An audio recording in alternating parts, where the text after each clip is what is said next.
Hello and welcome to my FlossTube channel. I'm jeanfarish and I'm so glad that we're together once again this week. I'm going to start with bringing you up to date on a couple of the works in progress that I talked about last week. I have been stitching like crazy on the Bison and the Elk sampler. Now I still have vast areas that are unstitched. I have worked out what colors I want to use there, so I'm perfectly happy with this point. I will, of course, finish it before I'm call it quits. But the big news is working on the quote, and I have it all stitched in here. This is from Teddy Roosevelt, who is the conservation president that got us started on our whole national parks system. So keep your eyes on the stars and your feet on the ground. Now, initially, I had charted this out to be the deep periwinkle color. And when I started stitching, I realized it's the same color as this divider border, which just made it just too much. So I switched it to the green.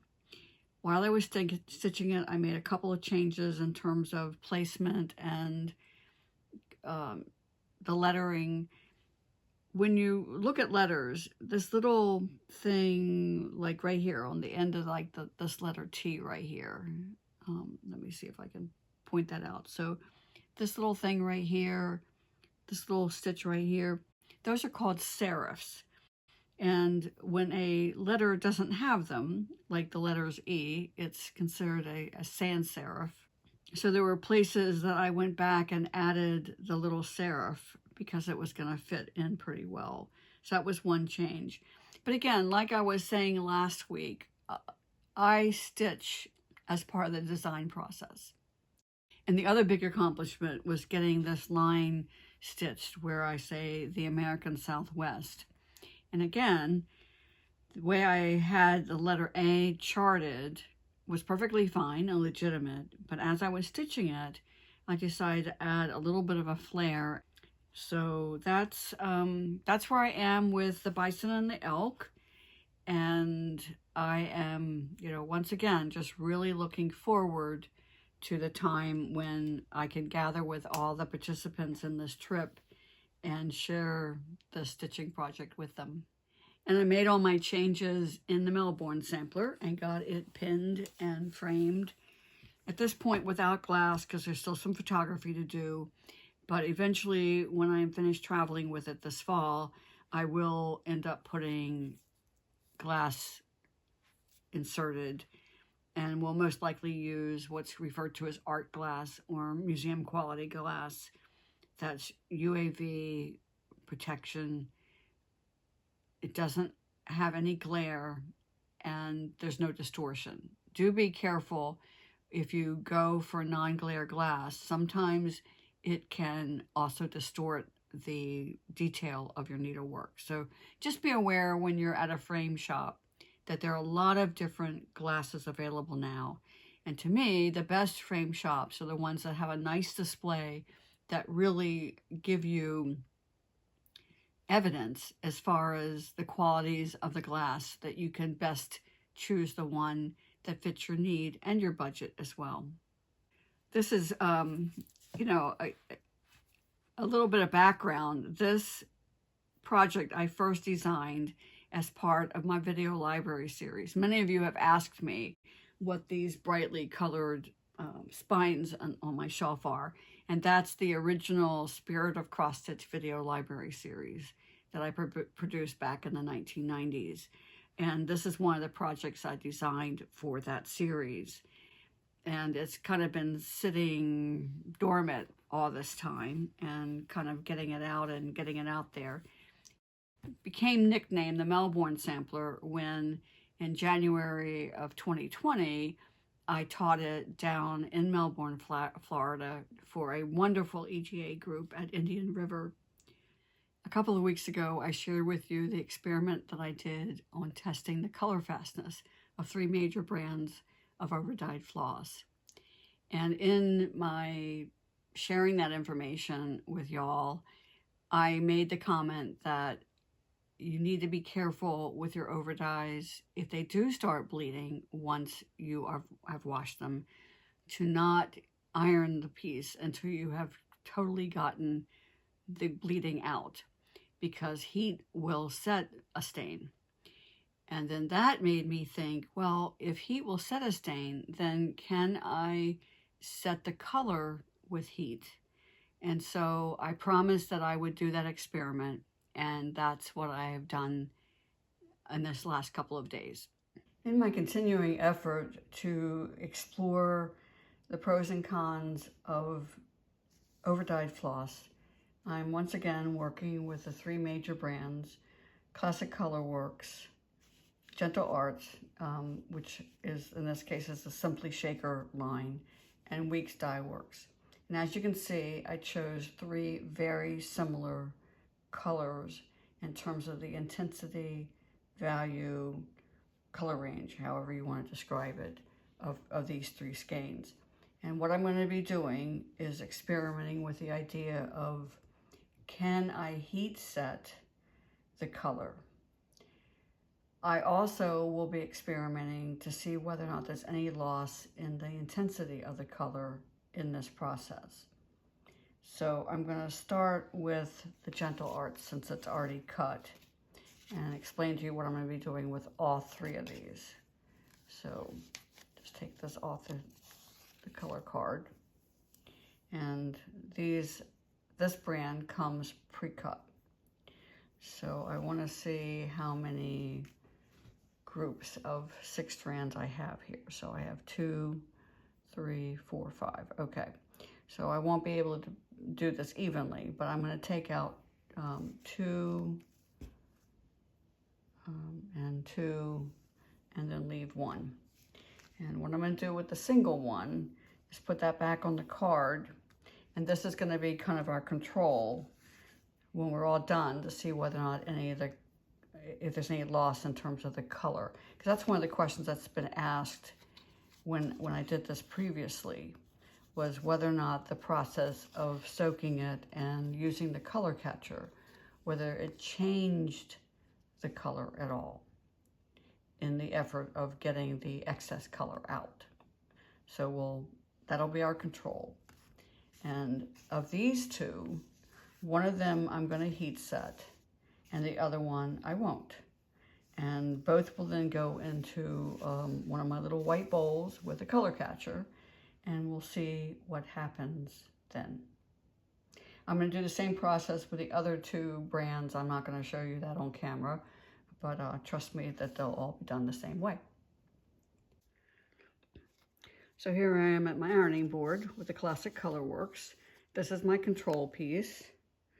And then one set of 2 I have tied off with just some white pearl cotton. Any kind of white thread or string will work. This is the one that is not going to get ironed. It's just going to get put right into the water with a color catcher. And then this one, which is not tied, I'm going to wet it now and iron it dry. And after, I had to really think about whether or not I wanted my iron to be on steam or not. And I decided that I wanted to replicate the process I use in washing and ironing my end result as closely as possible. So with that in mind, I know that generally speaking, my floss is wet because I will have just washed it, and I iron it until it's dry. Now at this point, this is just plain water. There's no Orva soap or whatever in it, because I really don't think that that's a factor. I mean, that's one of the things that was kind of demonstrated the last time I played around with trying to be a textile scientist. So here that's good and sopping wet. Usually I blot it dry just a little bit before I iron it dry. And now I'm gonna keep this from getting tangled. This is the 2 sets of 6 strands here. I have my iron set on the highest setting, which is linen, because most of what I stitch width is on linen. And I'm just gonna rest my iron here and pull this through.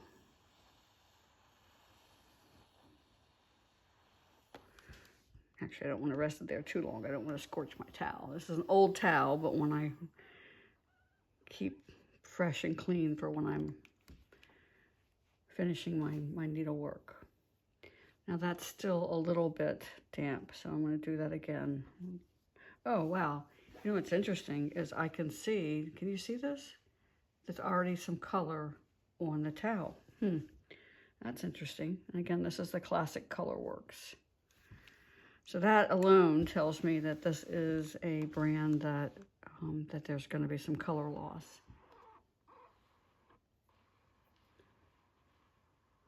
But we'll see whether or not the heat setting, the whole idea behind this process is to see whether or not in heat setting it, can we eliminate the step of using the color catchers.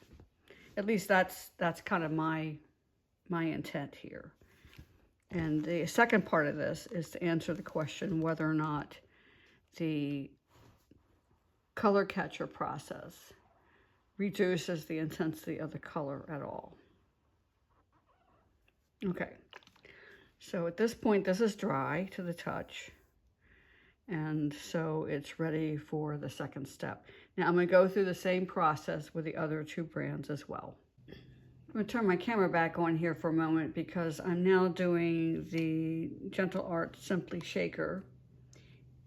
And I am finding, again, that there is some color loss just by doing the ironing step here.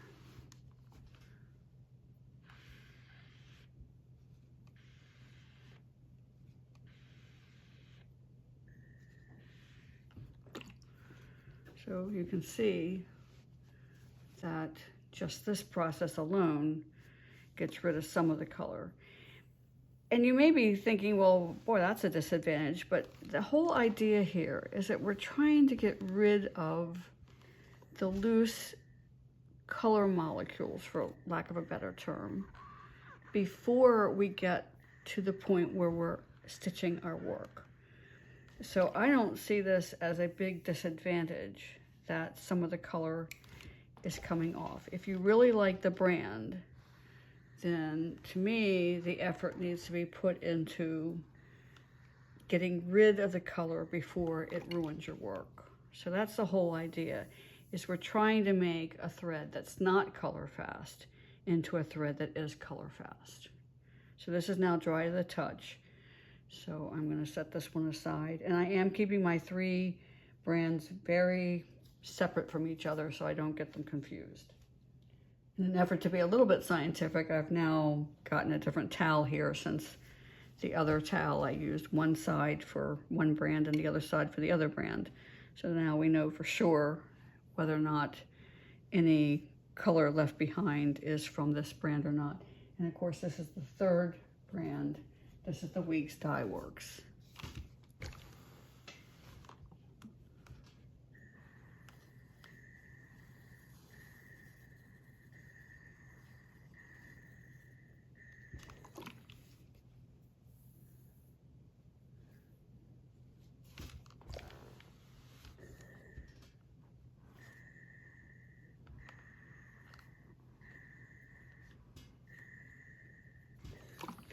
I'm not seeing any color left behind. There's a little indentation from the floss lying there, but oops, I just dropped it back in my water.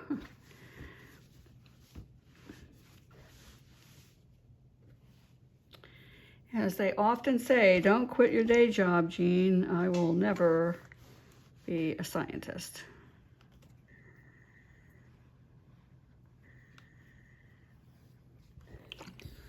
All right, so now I have made my attempt to heat set the three brands. So now we'll see whether or not it makes any difference when I put it in the color catcher water.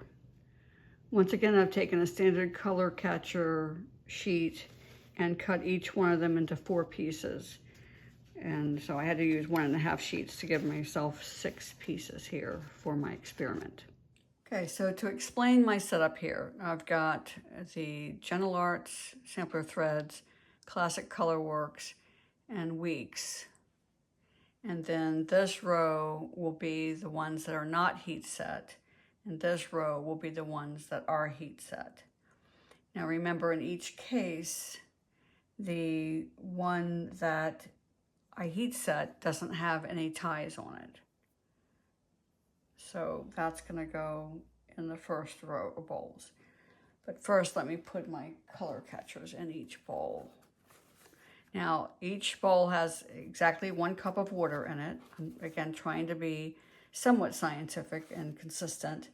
This is room temperature water, and it is been filtered with just a standard Brita filter. Keep in mind that your own water that comes out of the tap can vary differently depending on the region of the world that you're in, and also whether or not you have city water or a well or whatever. So just keep that in mind. So I now have a color catcher in each bowl. So let me start here with the Gentle Arts sampler thread. And again, the one without ties. This is the one that was heat set. So that's gonna go in here. And the one that was not heat set is tied with pearl cotton, so that goes in here. And then I've got my control.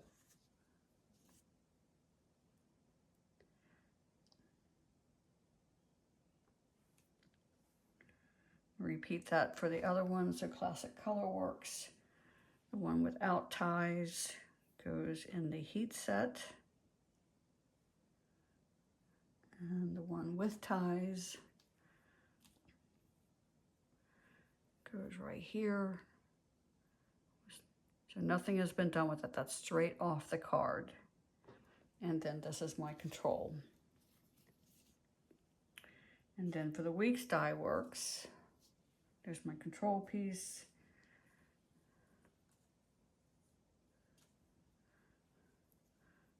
One with the ties was not heat set, so it goes right here. I have to really like keep myself focused. And again, I realize I'm not being very scientific in terms of the fact that my fingers are going into each one of the bowls, but at this point, they're all the same. They're just water with a color catcher.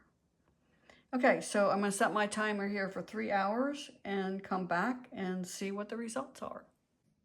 It's now time to see the results. 3 hours have passed, and we'll see if we have any color loss.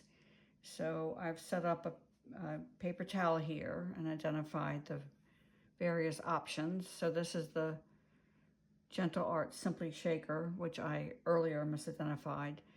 So the color catcher with the floss that was not heat set does have a little bit of color loss there. And frankly, as does the one that I ironed first. So that is the nature of science. You start out with a theory and then you test it. So it doesn't appear that ironing it did really any good. Now for the Classic Colorworks, there's definitely some color absorbed by the color catcher. So again, the one that was not ironed, and the one that was ironed. And finally, the Weeks die works. I don't see any color absorbed by the color catcher. It's no heat. And the one that I did apply heat with my iron. So I'll let these dry and then mount them on a piece of white paper so we can clearly see the result. So now that that's all done, let's take a look at the results. So we're really looking at 2 things. One is, did the ironing the floss indeed set the color? And did the process of using the color catchers diminish the color of the floss at all? So let's take a look.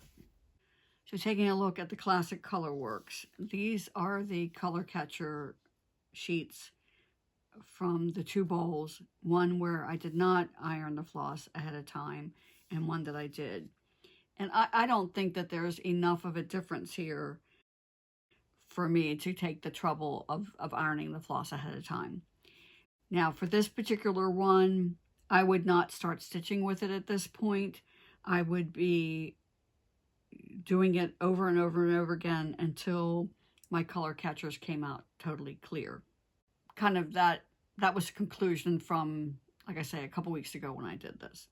So now the question of whether or not it affects the intensity of the color. So for the Classic Colorworks, that was our control. That has not been dampened at all or heat set or anything. And then this is the one that was put in a color catcher but not ironed ahead of time. And this is the one that was ironed ahead of time. So looking at these, and I realized that, you know, with the camera and depending on the device that you're using to watch this, it's kind of hard to tell color.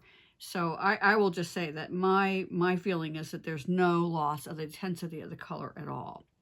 So don't be concerned with that when you are using color catchers ahead of time to rid your overdyed floss of those errant molecules. Again, when we talk about bleeding, that's when those molecules that have not firmly attached to the thread are finding someplace else to be. And unfortunately, it's going to be on your linen or your Aida, your even weave, whatever you're cross-stitching on. Crocking is when the same thing happens in a dry state where the color just rubs off. So with this though, I would say that the good news is there's no loss of the beautiful dyes that the overdyed company, in this case the Classic Colorworks, has achieved with their dye process. So let's take a look at the other two brands. For the Gentle Arts, I use the Simply Shaker, and there is some color loss, but it's very minimal.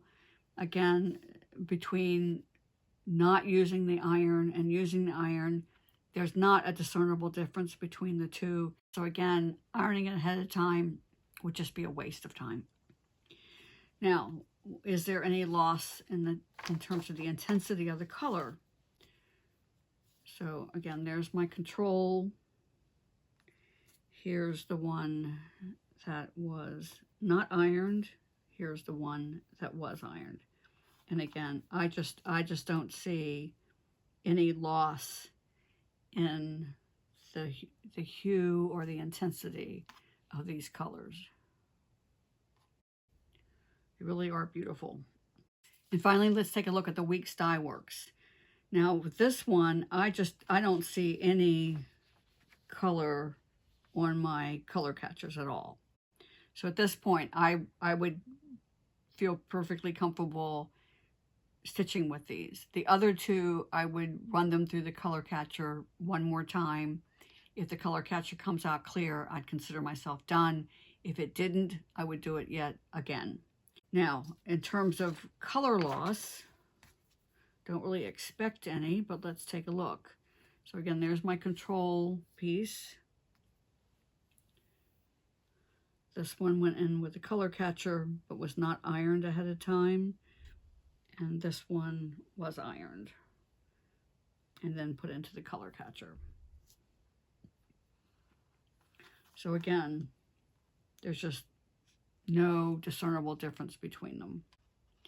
So for those of you who are wondering about pre-washing your overdyes and using a color catcher to confirm that you aren't going to have a disaster in your hands when you do wash and iron your finished piece, don't worry at all about the color changing.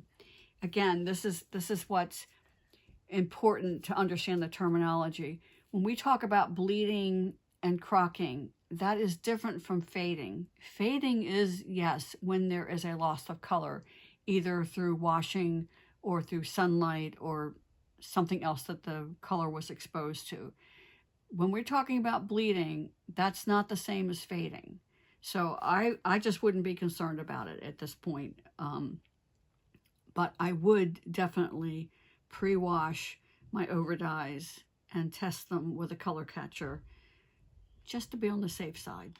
So as I said earlier, I'm not ready to quit my day job. I am happy being a designer and a teacher of needlework, and I will leave the science to others. So I am going to spend this weekend stitching. I hope that you're able to do the same, and we will all stitch happy and stay safe. I'll see you next week.